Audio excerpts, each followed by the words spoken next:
Over 33 million people and 72 districts have been affected by the ongoing calamity of floods in Pakistan caused by this season's monsoon rains started in mid-June, the country's National Disaster Management Authority, NDMA, said.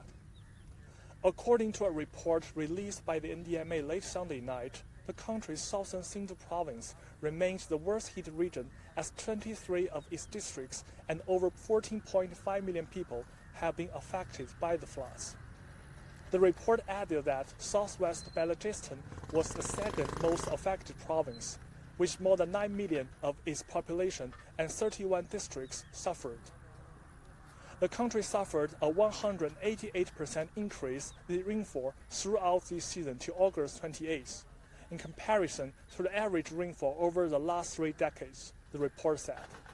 adding that 30 years average rainfall in Pakistan had been 135 millimeters, while during this monsoon it went up to 390 millimeters.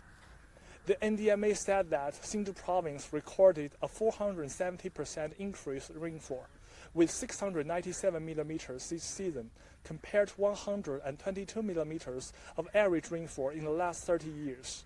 followed by Balochistan province, which witnessed a 411% increase.